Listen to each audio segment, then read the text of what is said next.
During the summer between my junior and senior years of high school, I had a job at the local cinema.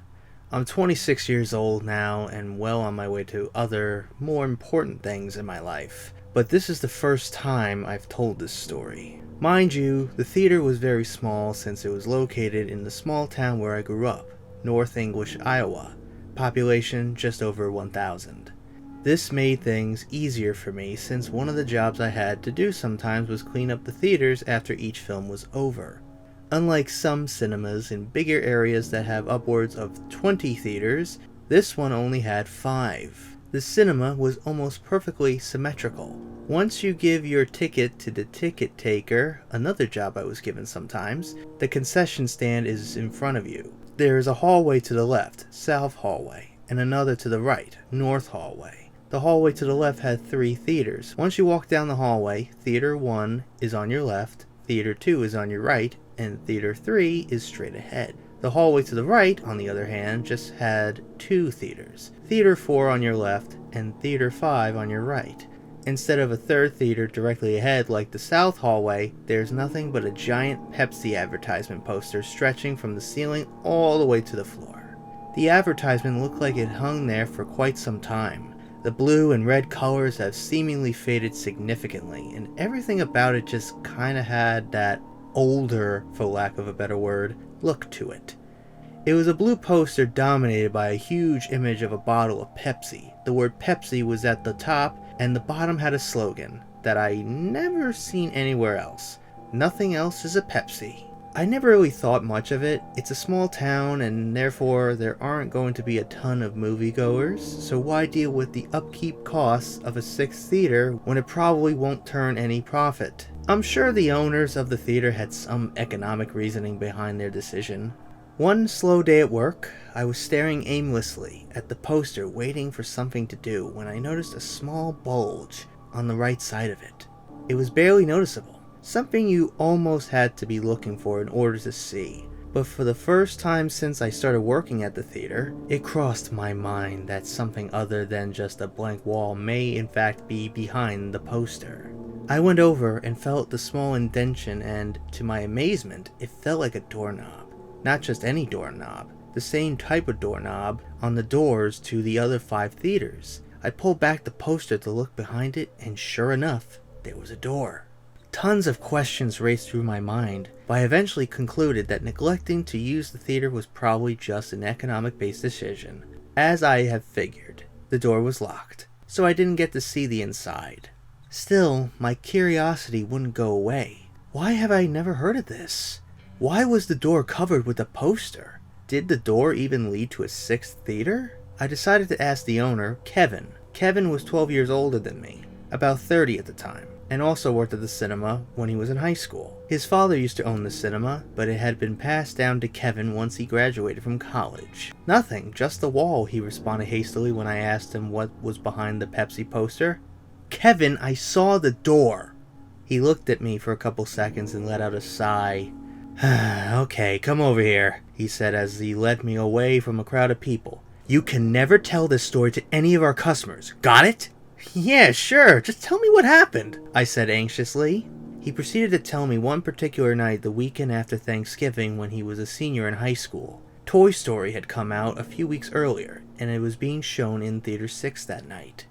Oddly enough, I had never seen Toy Story. I was 5, almost 6 when it came out, and I'm pretty sure I'm the only person from my generation who never went to go see it. I was supposed to go one night with a group of friends from kindergarten and their parents, but I was sick with the flu and my parents wouldn't let me go. Anyway, something apparently went wrong that night. Kevin told me about how he remembered the faces of the kids when they came out of the theater, saying they appeared to be in somewhat of a trance-like state, and were all white as ghosts. He also said that he overheard some of the parents making comments like, I thought this was supposed to be a kids movie, and saying other things along those lines. It was the last showing of the night in Theater 6, and good thing it was. Some of the kids and parents had torn all the cotton out of some of the seats and thrown things at the screen, damaging it. They closed the theater for the next few days since there were a lot of repairs to be done for it to be suitable for another showing anytime soon. However, they never got around to fixing it.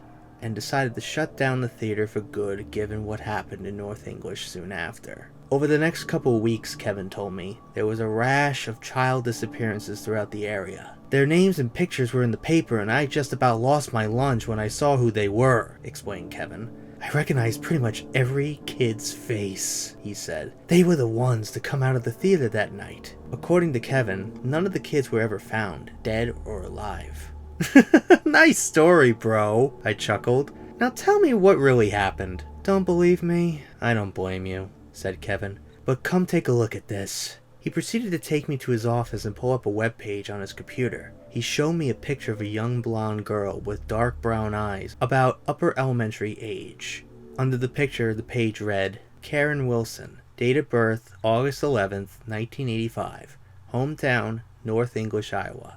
Last seen November 29th, 1995. Status, still missing. This is a database I found online that tracks missing kids, Kevin told me as he showed me how he filtered the results on the site. North English for the town, 1995 for the year. He clicked the next button to reveal a picture of another blonde-haired girl, this one a little bit younger. Leah Hollinger, date of birth February 1st, 1988, hometown North English, Iowa. Last seen November 29th, 1995. Status, still missing. When Kevin clicked the next button again, I froze. This face I recognized. Kyle Shaley, date of birth March 18th, 1990. Hometown North English, Iowa. Last seen November 30th, 1995. Status, still missing. Kyle was one of the friends I was planning on seeing Toy Story with. My parents told me he had to move schools, and as a kindergartner at the time, I never second-guessed anything they said. Then, my stomach dropped.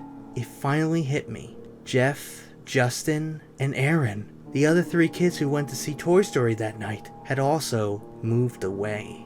As Kevin scrolled through the other missing kids, 12 in total, there they were. Jeffrey Bates, date of birth October 5th, 1989. Hometown North English, Iowa. Last seen December 2nd, 1995. Status, still missing. Justin Weber, date of birth June 13th, 1990. Hometown North English, Iowa. Last seen December 7th, 1995. Status, still missing. Aaron McPhee, date of birth April 3rd, 1990. Hometown North English, Iowa.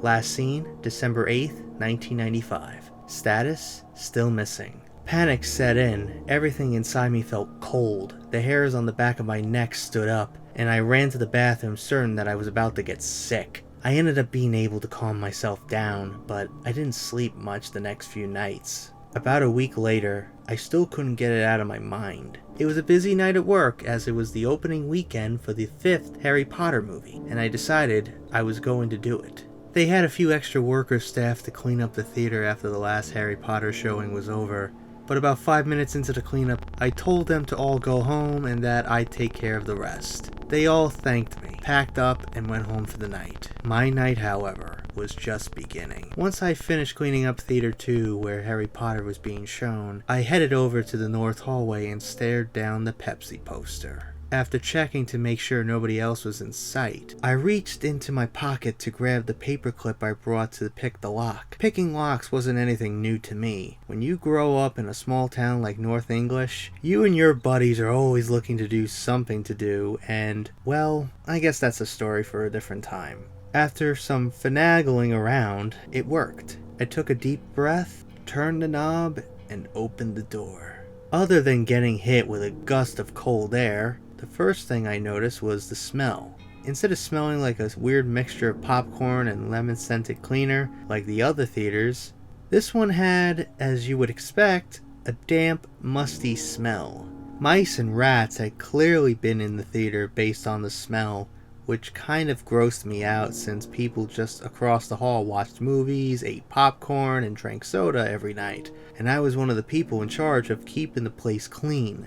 I turned on my flashlight, and sure enough, the theater was a mess. The screen was still cracked from having assorted objects thrown at it that night, just like Kevin had told me. As far as the seats, they were still torn up. However, I couldn't tell if the majority of them were destroyed by those moviegoers or by the mice and rats. I still had goosebumps and was a little freaked out, but after some inspection of the theater, I didn't find anything overly terrifying. I decided to walk up to the top of the steps and check out the control booth. It looked just like the other 5 control booths. Clearly, we hadn't made any renovations to any of them since the mid-90s or before. I always thought the technology seemed a little outdated in the theater, and this pretty much confirmed it. After looking around the cobweb-riddled sound and light controls, I noticed, to my horror, a roll of film labeled Toy Story. Another roll of film, this one unmarked, was on the reel. I left the theater after that, fixed up the poster, and never said anything about that, what I'd seen. I don't really have a whole lot more to say because, well, there's just nothing else more to be said. However, there is this one question I do have that still lingers in the back of my mind. What was on that Toy Story tape that made everybody go crazy like that? Well, ain't that a mystery? So, that was Theater 6. I guess you could say it's a Toy Story creepypasta of some sort.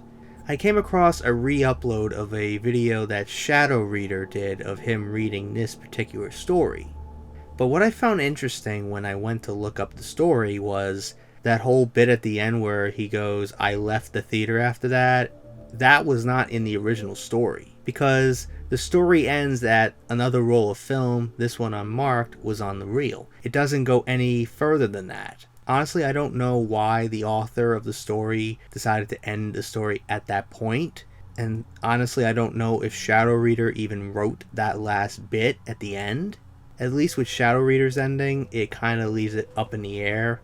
Here's one thing I liked about this creepypasta. It doesn't tell you what that unmarked roll of film was. It's left up for interpretation. So you could interpret what it could be. If I had to guess what that roll of film could be, I honestly have to believe it had to be the Black Friday reel. It had to be. You know, that version of Toy Story where Woody was an absolute jerk to everyone, and he deliberately threw Buzz out the window, all because Jeffrey Katzenberg wanted more edge in the movie. That's why. That didn't really pan out for him, did it? It honestly made Woody more unlikable if they went with that direction. I don't think Toy Story is a huge success. I'm kind of glad that Pixar believed in their own vision of the movie, and they made the movie they wanted to make, and it turned out to be one of the best animated films of all time. That would be my guess of what the unmarked roll of film could be. It honestly could be the Black Friday reel. I find it interesting that this unmarked roll of film led to the disappearances of many children that went to see Toy Story that night in Theater 6. This unmarked roll of film put them in this trance, and they just disappeared, never to be seen again. And since the story mentioned a 5th Harry Potter movie, I'm assuming that the Harry Potter movie in question was Harry Potter and the Order of the Phoenix. That movie came out in 2007, so this is 12 years after Toy Story 1 came out in 1995. So pretty much Theater 6 was abandoned for 12 years. Pretty interesting, right? Anyways, overall thoughts on this creepypasta? I really enjoyed reading this, and after watching a re-upload of Shadow Reader's video on this specific story, I had to read it myself, and I decided to include Shadow Reader's ending because I thought that was a better ending than the original story. I'll link in the description the re-upload of Shadow Reader's Theater 6 creepypasta reading, even though the title says Theater 8. That's a typo on the person who re-uploaded it. But overall, I really enjoyed the story. I'll probably give this story a 8 out of 10. Simple, not over the top, like with all those stupid creepypasta cliches where there's blood and hyperrealism and all that nonsense. And what I like about it the most is that it doesn't tell you what that unmarked roll of film is. Because usually creepypastas would always tell you what this mysterious thing is. This unmarked roll of film is this. You know, that's usually what happens in most creepypastas. So I'm honestly glad that the author of the story did not go with that cliche. So overall, that's really it on this creepypasta reading. It's been a while since the last time I'd done a creepypasta reading. It was all the way back in May. The last one I did was on that WWE one, where Mankind died from an Inferno match. The reason why I haven't done a creepypasta reading in a while is because I've been pretty busy with the vlogs that I did like my cruise vlog and my vlog of Fanatics Fest and New York Comic Con. So I've been pretty busy with those vlogs at the time. So since I was pretty much done with all that, I thought it'd be appropriate to bring back the Creepypasta series. So the next story I'll probably read is probably going to be Mr. Widemouth.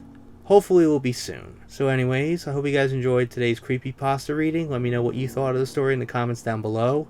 And also let me know what Creepypasta you want me to read next in the comments down below. So if you like what you saw here, hit the like button, subscribe, share this video with your friends. Be sure to ring that bell to be part of the Notification Squad. Be sure to check out my Instagram because I make cool ads of Markiplier, Jacksepticeye, even myself. I also do reenactments of cosplays on there, so go check it out. And be sure to check out my Tumblr and my Discord in the description as well. So until next time, JRDL96 signing out, and I will see you guys in the next video. Peace!